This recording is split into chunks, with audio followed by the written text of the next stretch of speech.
ഈശോ ഒരന്ധനെ സുഖപ്പെടുത്തുന്ന സംഭവമാണ് ഇന്നത്തെ സുവിശേഷത്തിൽ നമ്മൾ കാണുന്നത്. ഈ അന്ധനെ കണ്ട് ശിഷ്യന്മാർ കാരണമാണ് ആരായുന്നത്. ആരുടെ കുറ്റം മൂലമാണ് ഈ മനുഷ്യൻ അന്ധനായി പിറന്നത്? എന്നാൽ ഈശോ നിർദ്ദേശിക്കുന്നത് പരിഹാരമാണ്. നീ ശിലോഹയിൽ പോകുക, കഴുകുക. ശിലോഹ എന്നാൽ കർത്താവ്, മിശിഹ. നമ്മുടെ എല്ലാ പ്രശ്നങ്ങളുടെയും പരിഹാരം നമ്മൾ ദൈവത്തിലാണ് കണ്ടെത്തേണ്ടത്.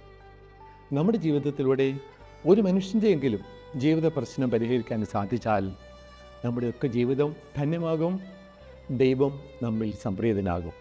നല്ലവനായ ദൈവം നിങ്ങളെല്ലാവരെയും സമൃദ്ധമായിട്ട് അനുഗ്രഹിക്കട്ടെ എന്ന് പ്രാർത്ഥിക്കുന്നു.